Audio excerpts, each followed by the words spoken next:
Friends, welcome to my channel. ஒரு முக்கியமான disclaimer சொல்லிடுறேன். நான் ஒரு செபி ரெஜிஸ்டர் அட்வைசர் கிடையாது.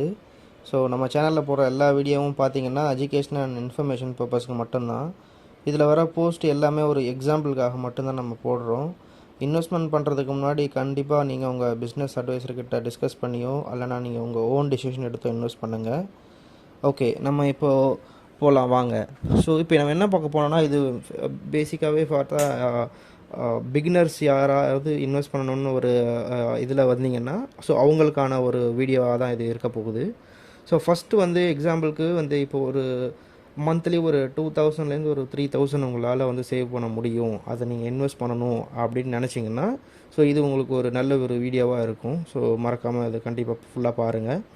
ஸோ நம்ம சேனலை சப்ஸ்கிரைப் பண்ணலன்னா சப்ஸ்கிரைப் பண்ணுங்கள். ஸோ இது போல் உங்களுக்கு எல்லா மாதிரியான ஒரு வீடியோஸும் உங்களுக்கு வரும்.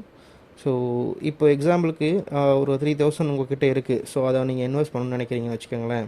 ஸோ நீங்கள் வந்து மார்க்கெட்டுக்கு புதுசு, மார்க்கெட்டை பற்றி எதுவுமே தெரியாது. So zero knowledge on the market. So இந்த சினாரியோவில் what you can do is, நீங்கள் வந்து ஃபஸ்ட்டு ஒரு 3 இதை கன்சிடர் பண்ணலாம். ஸோ அது வந்து ரொம்ப இம்பார்ட்டண்டானது. ஸோ உங்களுக்கு மார்க்கெட்டை பற்றி எந்த ஒரு நாலேஜ் இருக்கணும்னு அவசியமே கிடையாது.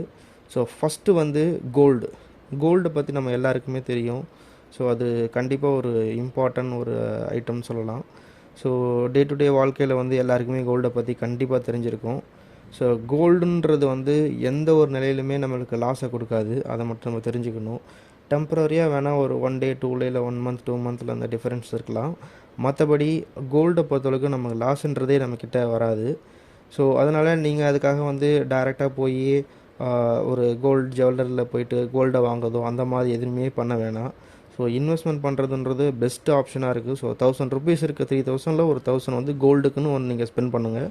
ஸோ அதை நீங்கள் எப்படி பண்ணலான்னா, கோல்டு இடிஎஃப் நிறையா இருக்குது. ஸோ அதில் பெஸ்ட் இடிஎஃப் எதுவோ அதை நீங்கள் அனலைஸ் பண்ணி பண்ணலாம். ஸோ நான் எதில் பண்ணிட்டேன்னா, நிப்பான் இந்தியா இடிஎஃப் கோல்டு பீஸ்ன்னு இருக்கு இல்லையா, ஸோ அதில் பண்ணிகிட்ருக்கேன்.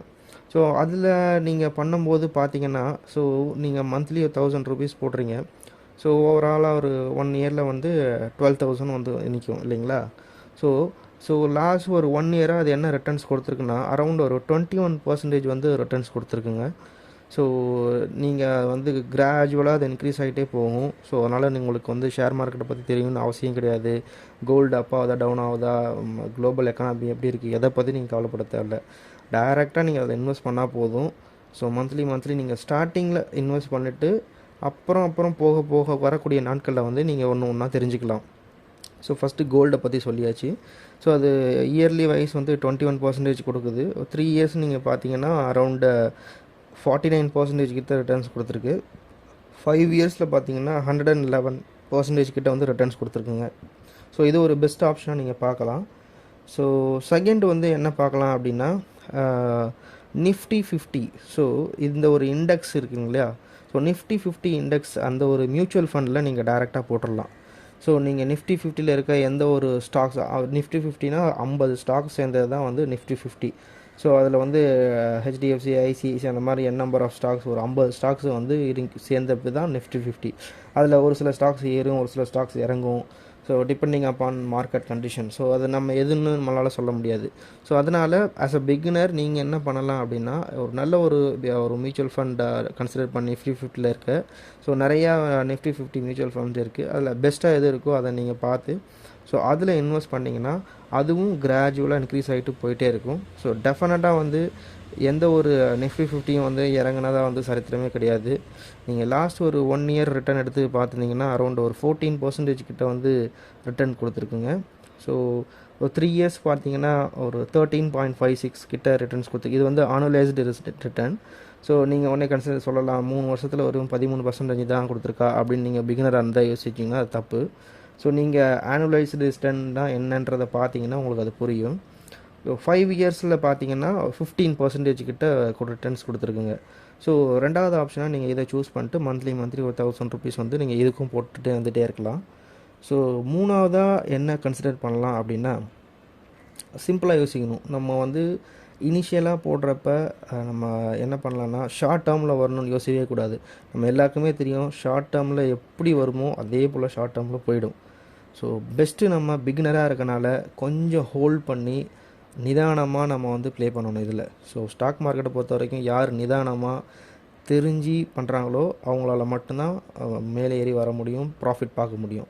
ஸோ நான் ஆஸ் அ பிகினராக இருக்கனால தேர்டு இந்த ஒரு ₹1000 ஆப்ஷனை எப்படி நம்ம பண்ணலாம் அப்படின்றத நான் சொல்கிறேன். எப்படி பண்ணலான்னா, ஒரு ₹100 கீழே இருக்க ஸ்டாக்ஸு, நல்ல மார்க்கெட் கேபிட்டல் இருக்க ஸ்டாக்ஸு, நல்ல டிவிடெண்ட் கொடுக்கக்கூடிய ஸ்டாக்ஸ் எதுவோ அதை நீங்கள் சூஸ் பண்ணணும். எக்ஸாம்பிளுக்கு நான் இங்கே வந்து ஷோ பண்ணிகிட்ருக்கேன். ஸோ இது வந்து எக்ஸாம்பிள் தான்.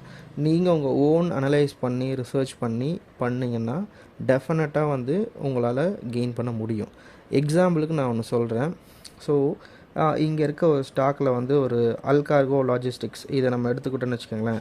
அதோடைய வந்து லாஸ்ட்டு ட்ரேடிங் ப்ரைஸ் வந்து 52.52 தான் இருக்குது. ஸோ அரௌண்ட் வந்து 100 கீழே தான் இருக்குது. ஸோ இதோடைய நம்ம மார்க்கெட் கேபிட்டலைசேஷன் பார்த்தோம்னா ஸோ அரௌண்ட் ஒரு 5000 crore கிட்ட வந்து இது கேபிட்டலில் வச்சுருக்காங்க. ஸோ இதோடைய டிவிடெண்ட் பர்சன்டேஜ்னு பார்த்தோன்னா நம்ம 1.89%. ஸோ அப்படின்னா ₹52 இருக்க ஒரு ஸ்டாக்கு, நம்ம எக்ஸாம்பிள் உங்களுக்கு புரிகிற மாதிரி நான் ஒன்று ஈஸியாக சொல்கிறேனே, இது ஒரு ஸ்டாக், ஓகேவா? ஸோ அந்த மாதிரி நிறையா ஸ்டாக்கு நான் இங்கே ஷோ பண்ணிகிட்ருக்கேன். ஸோ அதில் எது உங்களுக்கு கன்சிடர் பண்ணலாம், எது நீங்கள் நல்லா இருக்குன்னு நீங்கள் ஃபீல் பண்ணி உங்கள் ஓன் ரிசர்ச் பண்ணுறீங்களோ ஸோ அதை பேஸ் பண்ணி நீங்கள் இன்வெஸ்ட் பண்ணலாம். ஸோ எக்ஸாம்பிளுக்கு நான் ஒன்று சொல்கிறேன். எக்ஸாம்பிள் ஒரு ₹10 வந்து ஒரு ஸ்டாக் நீங்கள் பை பண்ணுறீங்கன்னு வச்சுக்கோங்க, ஓகேங்களா? ஸோ அப்போது வந்து ₹1000 எவ்வளோ வாங்குவீங்க? ₹100 10 ஸ்டாக்கு, ₹1000 100 ஸ்டாக்கு வாங்குவீங்க, ஓகேங்களா? ஸோ 100 ஸ்டாக்கு பெர் மந்த் நீங்கள் வாங்கி வச்சுருக்கீங்க. அது வந்து 2% டிவிடெண்ட் பெர் இயர் கொடுக்குதுன்னு வச்சுக்கோங்களேன். அப்படின்னா ₹10 ஒரு ஸ்டாக்கோட வேல்யூ நீங்கள் வாங்குறப்போ இருக்குது, ஓகேங்களா? ஸோ அது வந்து எக்ஸாக்ட் ட்ரேடிங் ப்ரைஸில் வந்து வேல்யூ வந்து சேஞ்ச் ஆகும். அது மேலே போகலாம், கீழே போகலாம். பட் நம்ம ஆஸ் அ பிகினராக நம்ம ஸ்டார்டிங் லெவலில் பார்க்கும்போது ஃபஸ்ட்டு டிவிடெண்ட் வரக்கூடிய ஸ்டாக்காக நம்ம பர்ச்சேஸ் பண்ணிகிட்டே வந்தோம்னா மார்க்கெட் கேபிட்டலைசேஷனை பொறுத்த வரைக்கும் அது வேல்யூ ஏறினாலும் சரி இறங்கினாலும் சரி அதை பேஸ் பண்ணி கம்பெனியுடைய பர்ஃபார்மன்ஸை பேஸ் பண்ணி நமக்கு டிவிடெண்ட் கண்டிப்பாக வந்துகிட்டே இருக்கும். ஸோ ₹10 இருக்கிறதுக்கு 2% அவங்க ஒரு இயர்லி வந்து டிவிடெண்ட் கொடுக்குறாங்க அப்படின்னா ₹10ோட 10%ன்றது ₹1. ஸோ 5%னா 50 பைசா, 25 பைசான்றது 2.5%. அப்போ 2% அப்படின்னா ஆல்மோஸ்ட் 20 பைசா. ஸோ ஒரு ஷேருக்கு 20 பைசா இருக்குது அப்படின்னா எக்ஸாம்பிளுக்கு 0.20 இன்ட்டு நம்மக்கிட்ட எவ்வளோ ஸ்டாக் இருக்குது? 100 ஸ்டாக்ஸ் இருக்குது. ஸோ 100 ஸ்டாக்ஸுக்கு நம்ம பார்த்தோம் அப்படின்னா இது வந்து ஜஸ்ட் ஒன்லி 1 மந்த் நம்ம பர்ச்சேஸ் பண்ணது. இதே போல் நீங்கள் எவ்ரி மந்த் இதே போல் பெஸ்ட்டு ஸ்டாக்காக வந்து பார்த்துக்கிட்டே டிவிடெண்ட் கொடுக்குறதையே நீங்கள் பார்த்துக்கிட்டே இருந்தீங்கன்னா நீங்கள் ஒரு மாதத்துக்கு ஸ்பெண்ட் பண்ணது ₹1000 பண்ணியிருப்பீங்க. ஆனால் அது 1 இயரில் வந்து ₹2 டிவிடெண்ட் மட்டும் தந்திருக்கு. நீங்கள் அதை செல் பண்ணவே இல்லை, ஜஸ்ட்டு டிவிடெண்ட் மட்டும் உங்களுக்கு வந்திருக்கு. இதே போல் நீங்கள் பெஸ்ட்டு ஸ்டாக்காக பார்த்துக்கிட்டே பண்ணிகிட்டே இருந்தீங்கன்னா ஓவர் த பீரியடில் உங்கள் ப்ரொஃபைலில் உங்களுடைய போர்ட்ஃபோலியோவில் ஒரு நல்ல ஒரு பெஸ்ட்டு ஸ்டாக்ஸ் இருக்கும், ப்ளஸ் டிவிடெண்ட் கொடுக்கக்கூடிய ஸ்டாக்காக இருக்கும். ஸோ இது தாங்க நம்ம பிகினர்ஸாக பார்க்க வேண்டியதை 3 ஸ்ட்ராட்டஜியை பார்க்கணும். ஒன்று கோல்டில் போடுறது, ஒன்று நிஃப்டி 50 இண்டெக்ஸிங் ஃபண்டில் போடுறது, 3வது வந்து ஸோ உங்களுக்கு நீங்கள் ₹100 எடுத்துக்கலாம், இல்லை உங்களால் என்ன பண்ண முடியும், எவ்வளோ உங்கள்கிட்ட இருக்குன்றதை பேஸ் பண்ணி நல்ல டிவிடெண்ட் தரக்கூடிய ஃபண்டாக பார்த்து சூஸ் பண்ணலாம். சூஸ் பண்ணிங்கன்னா லாங் டேர்மில் பார்க்கும்போது உங்களுக்கு நல்ல ஒரு இன்வெஸ்ட்மெண்ட்டு, நல்ல ஒரு ரிட்டர்ன்ஸ் கண்டிப்பாக கிடைக்கும். ஸோ அவ்வளோதான் ஃப்ரெண்ட்ஸ். வேறு ஏதாவது டவுட் இருந்தால் நீங்கள் வந்து கமெண்ட் பண்ணுங்கள். நம்ம சேனலை மறக்காமல் சப்ஸ்கிரைப் பண்ணிவிடுங்க. ஸோ நன்றி, வணக்கம்.